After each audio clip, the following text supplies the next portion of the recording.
कोई भी हमारी संस्कृति के बारे में कुछ भी कह दे, कोई हमारे ईश्वर के बारे में कुछ भी कह दे, हमारे धर्म के संबंध में अनर्गल प्रलाप करे और हम सहन करते जाएं।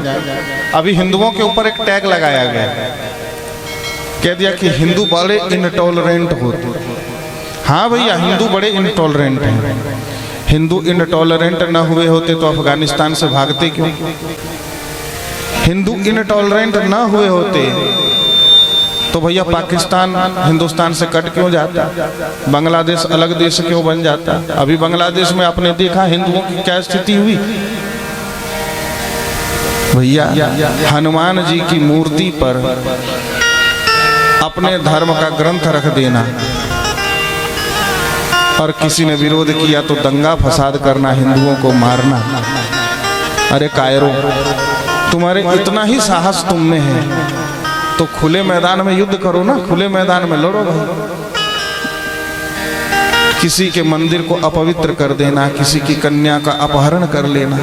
पाकिस्तान में देखो तो न्यूज आपको मिलती रहेगी, यही काम है उनका। और उसमें वो बड़े गौरवान्वित होते हैं, कहते हैं भैया हम तो संख्या बढ़ा रहे हैं। वाह, बढ़ाओ संख्या। ये कौन सी संख्या बढ़ रही है भाई? है?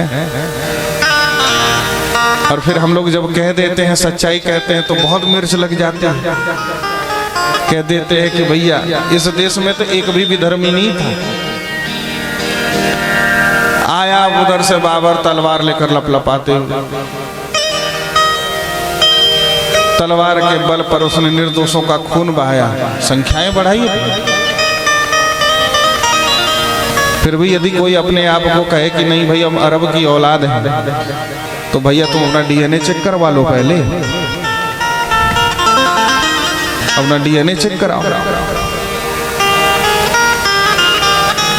हमारे हिंदू इंटॉलरेंट न होता तो आज इस राम और कृष्ण की भूमि में, जिस भूमि पर श्री राम श्री कृष्ण गौओं की रक्षा करने के लिए आए, जिन गौओं के चरणों के पीछे, जिन गौओं के पीछे वंशी वादन करते हुए गोपाल भट्ट भ्रमण करते रहे, आज उस देश में क्या गौओं की ये दुर्दशा होती? हिम्मत थी किसी की कोई गाय काट देता इस देश में? एक बार कलयुग ने गौ पर अत्याचार किया था तो परीक्षित जी महाराज तलवार लेकर कलयुग को मारने के लिए उठ गए। भागवत में कथा आती। लेकिन क्या दुर्दशा हो गई हमारी। फिर भी हिंदू इंटॉलरेंट है। अभी यहीं आपके बगल में यहीं पर एक रूपेश नाम के लड़के को मार दिया, फिर भी हिंदू इंटॉलरेंट बन गया।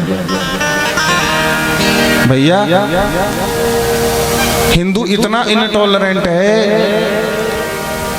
कि 56 देश हो गए मजहब वालों के, हिंदुओं के पास कहने के लिए एक भी देश नहीं है अपना। कहाँ घोषित है? बता दे कि हिंदू राष्ट्र। न नेपाल हिंदू राष्ट्र है, न हिंदू न भारत आधिकारिक रूप से हिंदू राष्ट्र घोषित है। क्यों? क्योंकि हमें ठप्पा हमारे ऊपर मर दिया गया, हम इनटॉलरेंट हैं। अरे भैया हम इनटॉलरेंट अगर हो गए होते तो कम से कम भारत तो आधिकारिक रूप से हिंदू राष्ट्र बन गया होता। हम सहन करते, हमारे खून में है कि नहीं। हम किसी को छेड़ने नहीं जाते। हमारे मंदिर तोड़ दिए गए। हिंदुओं ने जितना सहा है कौन सह सकता है महाराज। और आप कहते हैं कि आप अहिंसा की परिभाषा हमें दे रहे हैं। अहिंसा अहिंसा अहिंसा, क्या अहिंसा? इस देश में हम महात्मा गांधी का सम्मान करते हैं, पर महात्मा गांधी के अहिंसा के बल पर यदि कोई कहे हमें स्वतंत्रता मिली है तो वो अपमान करता है भगत सिंह का, चंद्रशेखर आजाद के बलिदान का।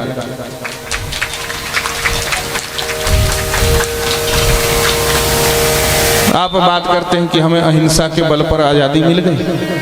आपका योगदान है, हम स्वीकार करते हैं, पर श्री राम का सिद्धांत ये नहीं रहा है। श्री राम ने समुद्र के पास जाकर अनशन व्रत किया। एक दिन देखा, 2 दिन देखा, समुद्र नहीं माना। भगवान श्री राम ने कहा सठ सन विनय कुटिल सन प्रीति सहज कृपन सन सुंदर लक्ष्मण बाण सरासन 100 बार शिखर कृषान। हे लक्ष्मण धनुष बाण लेकर आओ। ये मूर्ख है, मूर्ख नहीं मानेगा। सठे साठ्यम समाचरे। हमारी आंखों के सामने गौओं की हत्या करने वाले को हम भाई भाई कहेंगे? काहे को भाई? कौन चीज के भाई तो हो गए तुम हमारे? गौ खाने वाले और गौ पालने वाले आपस में भाई कब से हो गए?